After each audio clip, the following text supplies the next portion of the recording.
ದೀನದಯಾನಿ ನೀನಲ್ಲದೆ ನನಗೆ ಬೇರೆ ಗತಿ ಯಾರು? ಆತ್ಮೀಯ ಸಜ್ಜನದಿಂದ ಪರಿತ್ಯಜಿಸಲ್ಪಟ್ಟೆ. ಕೈ ಹಿಡಿದ ಪತಿಗಳು ಭೋಗ್ಯ ವಸ್ತುವಂತೆ ನನ್ನನ್ನು ಜೊತೆಯಲ್ಲಿ ಪಡಮಾಡಿಟ್ಟ ಸೋದರಿ. ಹಸ್ತಿನಾಪುರ ರಾಜಸಭೆಯಲ್ಲಿ ಸರ್ವರ ಸಮಕ್ಷಮದಲ್ಲಿ ಅಪಮಾನ. ಕದ್ದ ಕಳ್ಳನಂತೆ ಕಾಡಿಂದ ಕಾಡಿಗೆ ತಲೆಮರೆಸಿಕೊಂಡಿದ್ದಾರೆ. ಹೇ ದೇವ, ಕಷ್ಟಗಳು ಮುಗಿದೋಸುವುದರಿಂದ ಎರಡಲಿದೆ. ಹೆಜ್ಜೆ ಹೆಜ್ಜೆಗೂ ಅಪಮಾನ ಅವಮಾನ. ಹೇ ವಿಧಾತ, ಈ ದ್ರೌಪದಿಗಳಲ್ಲಿ ಏನೆಂದು ಬರೆದಿರುವೆ ತಂದೆ, ಏನೆಂದು ಬರೆದಿರುವೆ?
ನಾನು ನಿಷ್ಕಾರಣವಾಗಿ ಹೇಳುತ್ತಿಲ್ಲ. ದ್ರೌಪದಿ ತಿಳಿವಿಗೆ ಒಂದಿಲ್ಲ, 10 ಕಾರಣಗಳಿವೆ. ನೀವು ಪುರುಷರು ಯಾರಾದರೂ ಅಪಮಾನ ಮಾಡಿದರೆ, ಅವಮಾನ ಮಾಡಿದರೆ ನೀವೇ ಪ್ರತಿಕಾರ. ಆದರೆ ಸ್ತ್ರೀಯರ ವಿಚಾರ ಅನ್ನಗಳಿಗಾಗಿ ಅವಳ ಪರರನ್ನು ಆಶ್ರಯಿಸಲಿ. ಅವಳ ಆತ್ಮ ಗೌರವ ರಕ್ಷಿಸಿಕೊಳ್ಳಲು ಅವಳಿಗೆ ಅನ್ಯರ ಇಂಥ ಪರಾಧೀನ ಸ್ತ್ರೀ ಜಾತಿಯಲ್ಲಿ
ಸ್ತ್ರೀಯರ ಪರಾಧೀನತೆ ನಮ್ಮ ಸಮಾಜದ ನಿಯಮ. ಋಷಿಗಳ ಆಜ್ಞೆ. ಜೂಜಿನಲ್ಲಿ ಪಡವಾಗಿಟ್ಟು ಸೋಲುವಂತೆ ಋಷಿಗಳೇ ನಿಮಗೆ ಆಜ್ಞೆ ಮಾಡಿರಲಿಲ್ಲವೇ? ಪತಿಗಳು 7 ವರ್ಷ ತಪಸ್ಸು ಮಾಡಿ ಪಡೆಯಬೇಕು ನಿಮ್ಮಂತ ಪತಿಗಳು. ಅಣ್ಣನ ಅವಿವೇಕದಿಂದಾದ ಈ ನಿಂದನೆ ನಮ್ಮನ್ನು ಸಾಯುವವರೆಗೂ ಬಿಟ್ಟಿದ್ದಲ್ಲ. ದೇವಿ, ಅಣ್ಣನ ಅಪರಾಧಗಳನ್ನು ಕ್ಷಮಿಸುವಂತೆ ನಾನು ನಿನ್ನಲ್ಲಿ ಅದೆಷ್ಟೋ ಸಾರಿ ವಿಧವಾಗಿ ಬೇಡಿಕೊಳ್ಳಲ್ಲವೇ? ಆಗಿದ್ದು ಆಗಿವಾಯಿತು. ಈಗಿನ ನೀನೇಕೆ ಈ ರೀತಿ ನಿಷ್ಕಾರಣಗೊಳ್ಳುತ್ತಿರುವ ಕಾರಣವೇನು? ಹೇಳಿದಿರಿ ಸ್ವಾಮಿ, ಆದರೆ ಇದರಿಂದ ಪ್ರಯೋಜನವೇನು? ಎಷ್ಟೇ ಆಗಲಿ ನೀವು ನಿಮ್ಮಣ್ಣನ ಆಜ್ಞಾಧಾರಕರಲ್ಲವೇ? ಅದು ಎಂದಿನ ಮಾತು. ಈಗ ಆಜ್ಞಾಧಾರಕರಲ್ಲ. ಹಾಗಾದರೆ ಹೇಳಿದಿರಿ ಸ್ವಾಮಿ, ಈ ದಿನ ನಾನು ಹಸ್ತಿನಾಂಬೆ ಮಂದಿರಕ್ಕೆ ಆ ದೇವಿಯ ದರ್ಶನಕ್ಕೆಂದು ಹೋಗಿದ್ದೇನೆ. ಅಲ್ಲಿಗೆ ಆ ದುರ್ಯೋಧನನ ಪತಿಯಾದ ಭಾರಿ ಆಕೆ ನನ್ನನ್ನು ನೋಡಿ ನಕ್ಕು ವಾಸಕ್ಕಾಗಿ ಕೇವಲ 5 ಗ್ರಾಮಗಳನ್ನು ಬೇಡಲು ನಿನ್ನ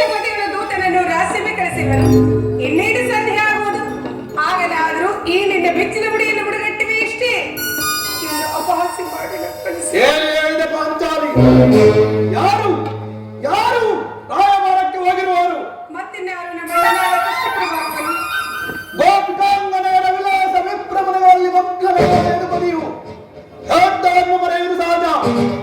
ಅರ್ಜುನನು ದ್ವಾರಕೆಯಿಂದ ಹಿಂತಿರುಗಿದಾಗಲೇ ಈಗಾಗಬಹುದೆಂದು ನಾನು ತಿಳಿಸಿದ್ದೇನೆ. ಅದರಲ್ಲಿ ಆ ಭಾನುಮತಿಗೆ ನೀನೇನೆಂದು ಉತ್ತರ ಕೊಟ್ಟೆ? ನಾನು ಸುಮ್ಮನೆ ಬರಲಿ ಸ್ವಾಮಿ, ನಿಮ್ಮ ಮುತ್ತಿನ ಒಡವೆಯಲ್ಲವೇ ಆಕೆಯ ಪ್ರಶ್ನೆಗೆ ಸರಿಯಾದ ಉತ್ತರವನ್ನೇ ಕೊಟ್ಟು ಬಂದೆ. ಏನೆಂದು? ಲೇ ಭಾನುಮತಿ, ನಿನ್ನ ಕಟ್ಟಿದ ಮುಡಿಯನ್ನು ಬಿಚ್ಚುವವರೆಗೂ ನನ್ನೇ ಬಿಚ್ಚಿದ ಮುಡಿಯನ್ನು ಕಟ್ಟುವುದಿಲ್ಲವೇ ಭಾನುಮತಿ? ಬಾಬು ಪಾಂಚಾಲಿ ಬಾಬು, ಚಮತ್ಕಾರವಾದ ಉತ್ತರವನ್ನೇ ಕೊಟ್ಟಿರುವೆ. ನೀನು ನಮ್ಮ ಸಂಗಡ ಕದನ ಮಾಡುವುದರಲ್ಲಿಯೇ ನಿನ್ನ ಚತುರತೆಯನ್ನು ಮುಗಿಸೇನೆ ಎಂದು ಭಾವಿಸಿದೆನು. ಬಾ, ಇಂತಹ ಸಂತೋಷದ ಸಮಯದಲ್ಲಿ ನನ್ನ ಕೊಡೆಯನ್ನು ಅಲಂಕರಿಸು. ಪ್ರಾಣಿಗಳಿಂದ ಕುಡಿದ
ನೀನು ಕಲಿಸಿದಿರಾ?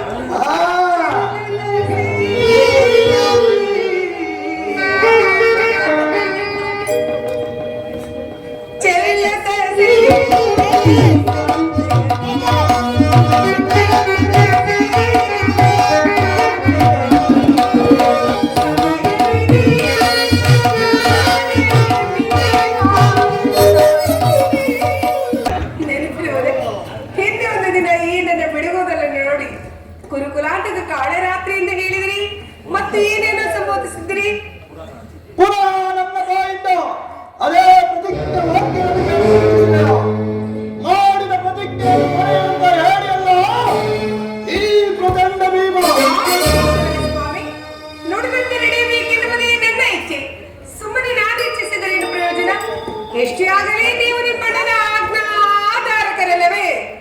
ಅದು ಇಂದಿನ ಮಾತು. ಈಗ ನಾನು ಯಾರ ಆಜ್ಞಾಧಾರಕರಲ್ಲ. ಸಂಧಿಯನ್ನು ಶಾಂತಿಯನ್ನು ಬಯಸುವರು. ಸಂಧಿಯ ಪ್ರಸ್ತಾಪದಲ್ಲಿ ತೊಡಗಲಿ.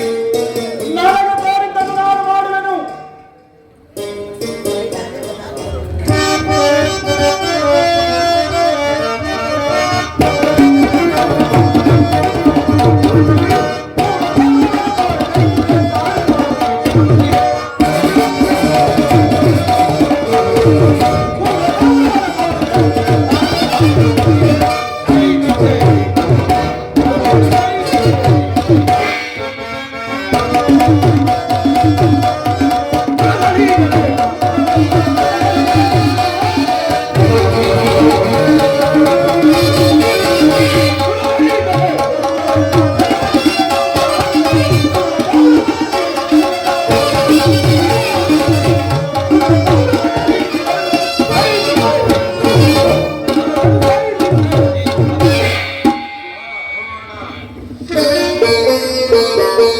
ನೋಡುವಣ ಸಂಧಿಯ ಪ್ರಸ್ತಾಪವನ್ನು ಕೇಳಿ ಆಗಲೇ ಭೀಮಸೇನನು ಕೆರಳಿದ ಸಿಂಹನಂತೆ ಆರ್ಭಟಿಸಿದವರು. ಆತನನ್ನು ಸಮಾಧಾನಪಡಿಸಲು ನಿನ್ನನ್ನು ಹೊರತು ಮತ್ತೆ ಯಾರಿಗೂ ಸಾಧ್ಯವಿಲ್ಲ.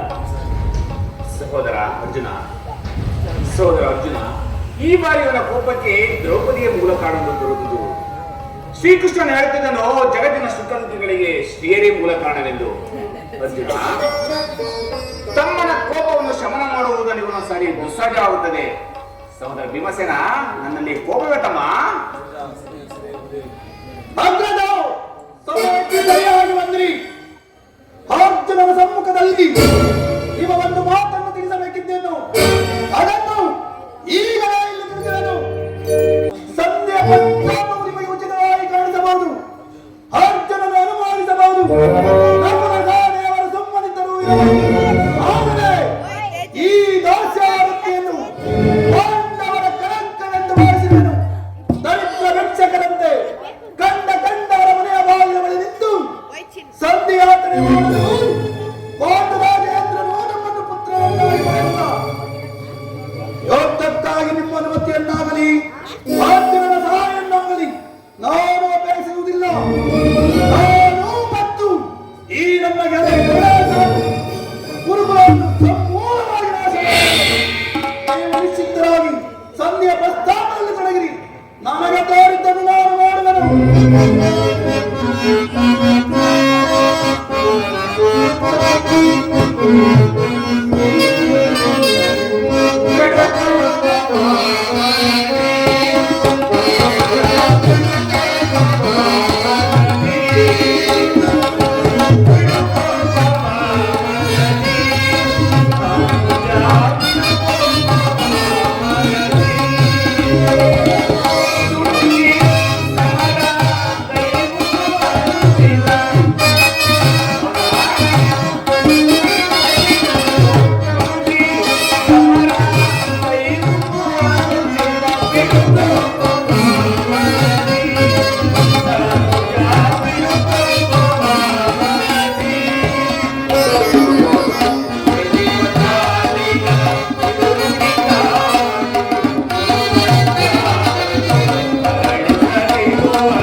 ನನ್ನಲ್ಲಿ ಕೋಪವೇ ತಮ್ಮ?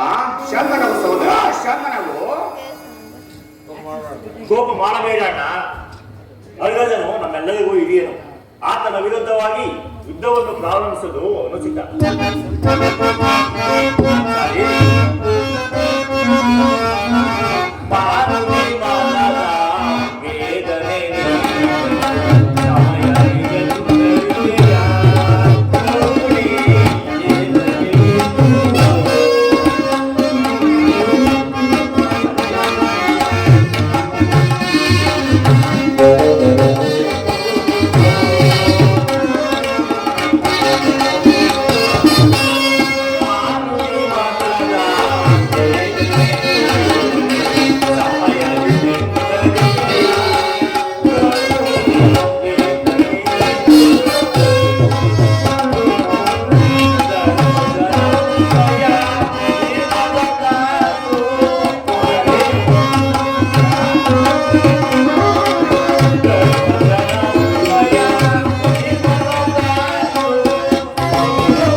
ಮುಂದೆ ಬರುವ ಕುರುಕ್ಷೇತ್ರದಲ್ಲಿ ಈ ನನ್ನ ಶೌರ್ಯ ಪರಾಕ್ರಮವನ್ನು ತೋರಿಸುವೆನು, ನೋಡುತ್ತಿರು.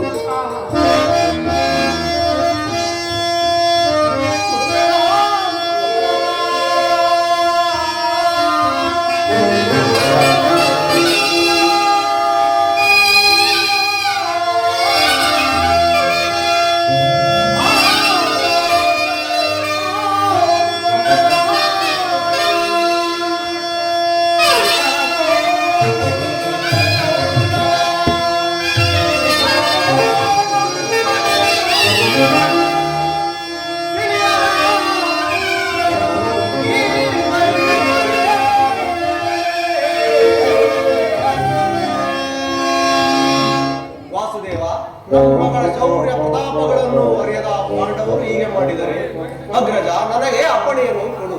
ನಾನು ಈಗಲೇ ಹೋಗಿ ಆ ಕುರುಕುಲವನ್ನೆಲ್ಲ ಒಂದೇ ಬಾಣದಿಂದ ಸುಟ್ಟಾಕಿ ಬರುವೆನು. ಧರ್ಮ ಧರ್ಮವೆಂದು ಕ್ಷತ್ರಿಯ ಧರ್ಮ ಏನೆಂದು ಬರೆಯುವುದು ಎಲ್ಲರೂ ಉಚಿತವಾಯಿತಲ್ಲವೇ? ಪಾಂಚಾಲಿ, ಯುದ್ಧವು ಎಂತ ಘೋರ ಕರ್ಮವೆಂದು ನಿಮಗೆ ತಿಳಿದಿಲ್ಲ. ಅಭಿಮಾನಕ್ಕೆ ವಶರಾಗಿ ನಾವು ಯುದ್ಧವನ್ನು ಆರಂಭಿಸಿದರೆ ಮುಂದೆ ದುಃಖ ತೀರಬೇಕಾಗುವುದು. ಅದಕ್ಕಾಗಿ ಸಂಧಿಗೆ ನಾನು ಇಷ್ಟೊಂದು ಪ್ರಯತ್ನಿಸಿದರು ಪಾಂಚಾಲಿ. ದೌರ್ಬಲ್ಯದ ಕಳಿಸಿ ಅಪಮಾನ ಹೊಂದಿದೆ. ಪುನಃ ಕೃಷ್ಣ ಪರಮಾತ್ಮನನ್ನು ಅಪಹಾಸಕ್ಕೆ ಗಿರಿ ಮಾಡುವುದು ಏನಿದು ಕೋಲಾರ? ಅರ್ಜುನ, ಸಂಧಿಯ ಪರಾಕ್ರಮವನ್ನು ಕೇಳುವುದರಿಂದ ನನಗಾವ ಪ್ರಯೋಜನವಿಲ್ಲ. ಈ ದುರ್ವಾರ್ತೆಯ ಪುರಸ್ಕಾರ ನಿಮಗಿರಲಿ. ಪ್ರತಿಜ್ಞೆಯಂತೆ ಮಾಡುವ ಸಮಯಕ್ಕೆ ಮಾತ್ರ ನನಗಿರಲಿ. ಸ್ವಲ್ಪ ನಿಧಾನಿಸಿ. ಯದುಪತಿಯು ಬರ್ತಿರು. ಅವರಿಂದ ರಾಜ್ಯಸಭೆ ಸಮಾಚಾರ ತಿಳಿದು ಬಳಿಕ ತಮ್ಮ ಇಷ್ಟದಂತೆ ಮಾಡಿ. ಅಣ್ಣ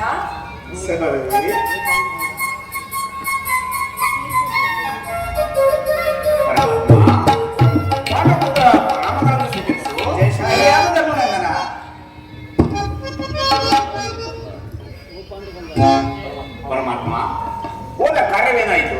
ಹೋದವರಾರು ಕೃಷ್ಣನಲ್ಲವೇ? ಅಂದರೆ ಎಲ್ಲವೂ ಸಕಲ ರೀತಿಯಲ್ಲಿಯೇ ನಡೆಯಿತು. ಸಂಧಿಯ ವಿಚಾರವು ನಡೆಯುತ್ತಷ್ಟೇ. ಮೋಹ ಪಾಂಚಾಲಿ ನವಿಲುಗಳು ಸಾಧ್ಯ ಇಲ್ಲ. ಸಂಧ್ಯಾ ಪ್ರಸ್ತಾಪದಲ್ಲಿ ನನಗೆ ಕಾರ್ಯಕ್ರಮ ನಾನು ಮಾಡುವೆನು. ಪರಿಗಣಿಸಿ ಅಣ್ಣನ ಮಾತು ಮುಗಿಯಲಿ. ನಿಮ್ಮಣ್ಣನ ಮಾತು ಮುಗಿಯುವುದರಲ್ಲಿ ನಮ್ಮ ಪ್ರೇಮ ಮುಗಿದು ಹೋಗುವುದು. ಪರಮಾತ್ಮ, ರಾಜ್ಯಸಭೆಯಲ್ಲಿ ಏನೇನು ನಡೆಯಿತು? ಎಲ್ಲವೂ ಸಕಲ ರೀತಿಯಲ್ಲಿ ನಾವು ನಿರೀಕ್ಷಿಸಿದಂತೆ ನಡೆಯಿತು. ನಾವಿನ್ನು ಬೆಳೆಗಾರರು ಬನ್ನಿ. ಈ ನಿನ್ನ ಸಮಸ್ಯೆ ಮಾಡುವ ಬೇಡ. ಹತ್ತಿರದ ಅಪೇಕ್ಷೆಯಂತೆ 5 ಗ್ರಾಮಗಳಿಗೆ ಸಂಧಿ ಆಗಿ ಅದನ್ನು ಹೇಳು. ಅನನ್ಯಲ್ಲವೇ ಭೀಮಸೇನ? ಈಗ ತಿಳಿಯಿತು ನಿನ್ನ ಅಭಿಮತ. ಹಿಂದೆ ಅಜ್ಞಾತವಾದ ನೆಪದಿಂದ ಈ ಅರ್ಜುನನ ಕೈಗಳಿಗೆ ಬಲೆಗಳನ್ನು ತೊಡಿಸಿದೆ. ಈ ಸಂಧಿಯ ನೆಪದಿಂದ ನಮ್ಮ ಐವರಿಗೂ ಸಿಹಿಯನ್ನು ನುಡಿಸಲು ಹೊರಡಿಸುತ್ತೀಯ. ಯಾದವಾಗ್ರಣಿ, ಈ ಪಾಂಡುಪುತ್ರನ ಮೇಲೆ ಏಕೆ ನಿನಗೆ ಇಷ್ಟೊಂದು ಆಕ್ರೋಶ? ಭೀಮಸೇನ, ನಿನಗೆ ಏಕೆ ಇಷ್ಟೊಂದು ಅಸಹನೆ? ನಾನು ಹೇಳುವ ಮಾತುಗಳನ್ನು ಸ್ವಲ್ಪ ಸಮಾಧಾನದಿಂದ ಕೇಳು.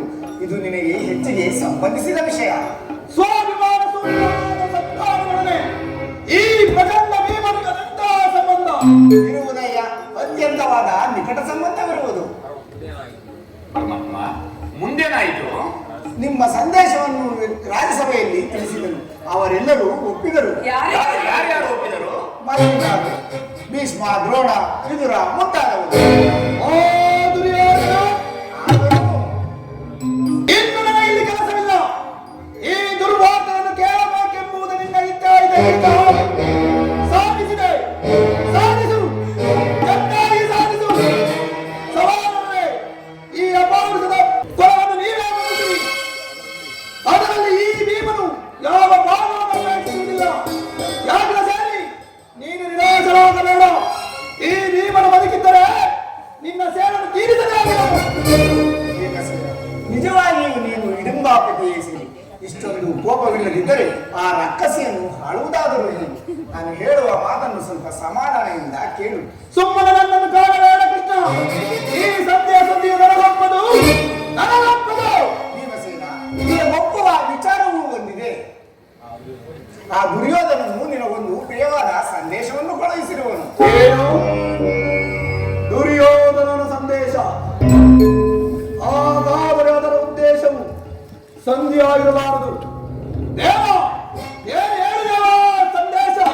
ಭೀಮಸೇನ, ಆ ಸಂದೇಶವನ್ನು ಕೇಳುವ ಇಚ್ಛೆ ನಿನಗಿದ್ದರೆ ನನ್ನ ಬಳಿ ಬಂದು ಕೈಕಟ್ಟಿ ಕುಳಿತುಕೋ. ಇಲ್ಲ ದೇವ, ನಿಂತಿನಂತೆ ಹೇಳಿಬಿಡು. ಇಲ್ಲವಯ್ಯ, ನೀನು ಕುಳಿತುಕೊಳ್ಳದ ಹೊರತು ನಾನು ಕೇಳುವುದಿಲ್ಲ. ಇಂತಹ ಪರಿಹಾಸ್ಯವೇಕೆ ಕೃಷ್ಣ? ಪರಿಹಾಸ್ಯವಲ್ಲ ಭೀಮಸೇನ, ನಿನ್ನನ್ನು ಕಂಡರೆ ನನಗೆ ಅಷ್ಟೊಂದು ಭಯ. ಆದುದರಿಂದ ನಿನ್ನ ಗದೆಯನ್ನು ಕ್ಷಣಕಾಲ ಪಕ್ಕಕ್ಕಿರಿಸಿ ನನ್ನ ಬಳಿ ಬಂದು ಕೈಕಟ್ಟಿ ಕುಳಿತುಕೋ. ಆಗ ಹೇಳುವೆನು. ಇದು ನಿನ್ನ ಅಪೇಕ್ಷೆಯಲ್ಲಿ ಕುಳಿತುಕೊಳ್ಳುವೆನು. ಈಗಲಾದರೂ ಹೇಳಿ, ಏನೋ ಸಂದೇಶ? ನೀನು ಕೋಪ ಮಾಡುವುದಿಲ್ಲವಷ್ಟೇ? ಹಾ, ಹಾಗಾದರೆ ಈಗ ನೀನು ನನ್ನ ಬಂದಿ.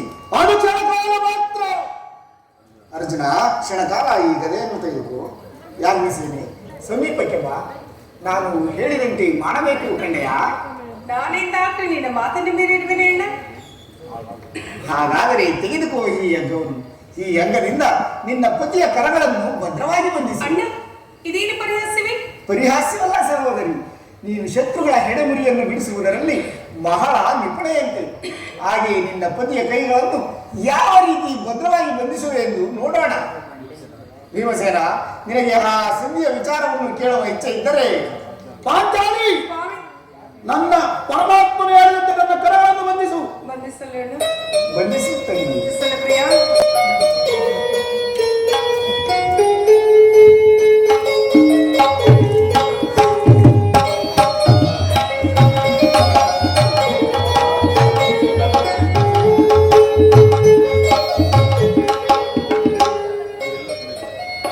ಈಗ ಎಲ್ಲರೂ ಕೇಳಿ, ಈ ಭೀಮಸೇನನನ್ನು ಬಂಧಿಸಿರುವ ಈ ಹಗ್ಗವು ಇಂದು ರಾಜ್ಯಸಭೆಯಲ್ಲಿ ನನ್ನ ಅಂಗಾಂಗಗಳನ್ನು ಬಂಧಿಸಲು ಯತ್ನಿಸಿತ್ತು. ಯಾರು? ಏನು ಹೇಳಿದೆ ಕೃಷ್ಣ? ಈ ಹಗ್ಗದಿಂದ ನಿನ್ನನ್ನು ಬಂಧಿಸಲಿಕ್ಕೆ ಯತ್ನಿಸಿದರೆ ಯಾರು ಯಾರು ಈ ಕಾರ್ಯವನ್ನು ಮಾಡಿದರು? ನಾನು ದುರಾಚಾರ್ಯ ದುರ್ಯೋಧನನು ಹಾಗೆ ಮಾಡಿದನು. ದುರಾಭಿಮಾನವಾದ ಅವರ ತಮ್ಮ ದುಶ್ಯಾಸನನು ಈ ಕೃತ್ಯವನ್ನು ಸೇರಿದನು. ಅವರಲ್ಲದೆ ಮತ್ತಾರಿಂದ ಸಾಧ್ಯ?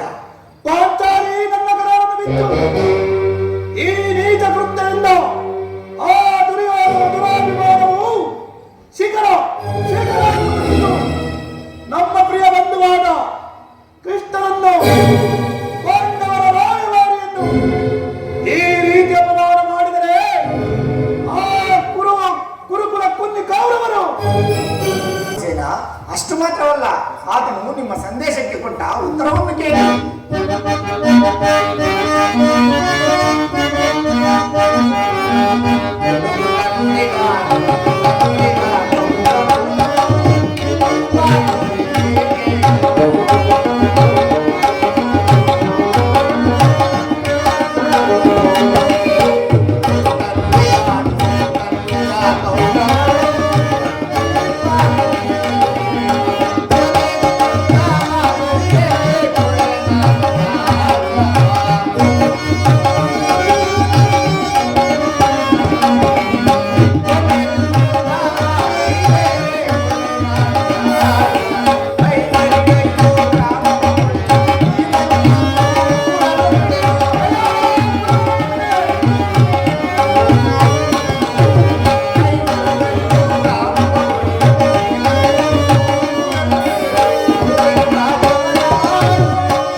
ಅಷ್ಟು ಮಾತ್ರವಲ್ಲ, ಆತನು ನಿಮ್ಮ ಸಂದೇಶಕ್ಕೆ ಕೊಟ್ಟ ಉತ್ತರವನ್ನು ಕೇಳಿ. ಪಾಂಡವರು ರಾಜ್ಯವನ್ನು ಆಪೇಕ್ಷಿಸುವುದೇ ಆದರೆ ಅದು ರಣಾಂಗಣದಲ್ಲಿ ಶಸ್ತ್ರಾಸ್ತ್ರಗಳ ಸ್ಪರ್ಶ ಸಂಧಾನದಲ್ಲಿ ವೀರ ರತಿಕರ ಘೋಷದಲ್ಲಿ ಎಂದು ಕೊನೆಯದಾಗಿ ಹೇಳಿದನು. ಈ ಸಂದೇಶಕ್ಕೆ ನಮಗಿರುವುದು ಒಂದೇ ಉತ್ತರ, ಅದು ಯುದ್ಧ. ನನ್ನೆಲ್ಲ ಪ್ರಯತ್ನಗಳನ್ನು ವಿಫಲ ಮಾಡಿ ಮುಂದೆ ಬಂದಿರುವುದಿದ್ದ ಕೃಷ್ಣ, ನೀನೇ ತಿಳಿದಿರುವೆ ನಾ ಯುದ್ಧವನ್ನು ಬಯಸಿದನಲ್ಲವೆಂದು, ಸಂಧಿಗಾಗಿ ಸರ್ವ ಪ್ರಯತ್ನಗಳನ್ನು ಮಾಡಿದನೆಂದು. ಅಗ್ರಜ ನನ್ನ ಕೈಗಳನ್ನು ಬಿಚ್ಚು, ಕೃಷ್ಣ ನನ್ನ ಕೈಗಳನ್ನು ಬಿಚ್ಚು, ಧನಂಜಯ ನನ್ನ ಕೈಗಳನ್ನು ಬಿಚ್ಚು.